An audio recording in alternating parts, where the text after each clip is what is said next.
If you want to share the gospel during Halloween, use these Halloween tracts by living waters and put them inside the trick-or-treaters' bags while you give out candy. It comes with 3 different tracts and I'll open each one right now to show you what they look like. Here is the Halloween $1 Million Bill Tract. It comes with 100 of these bills, which makes you rich in the gospel. I don't know who this dude is, but he does help make this paper money look legit. On the back, it asks the $1 million question. Will you go to heaven when you die? The rest of the message tells you how much Jesus loves you, and it's recommended to give this tract to teens and adults, not to children because of the adult reference. This is the Curved Illusion tract. They give 100 orange and 100 black cards which are partnered together. The orange is the first card, and it explains to match the black with the orange. As you can see here, one always looks smaller or bigger than the other, but actually, they are both the same size.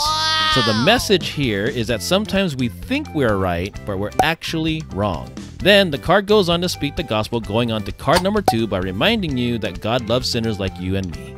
This is the Albert Brainstein tract, which is an 8-page booklet, and it comes with 100 of these to give out to people. The first couple of pages shows you an easy way to memorize the 10 Commandments with pictures and simple words.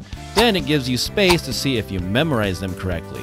Next, it tells you why God gave us the 10 Commandments, and on the back, it shows that nobody in this world is perfect, and also provides a short story about how much God really does love you. And finally, it guides you what you should do next. If you like these tracts, there are links in the description below to get them. God bless you, and I'll see you in the next item.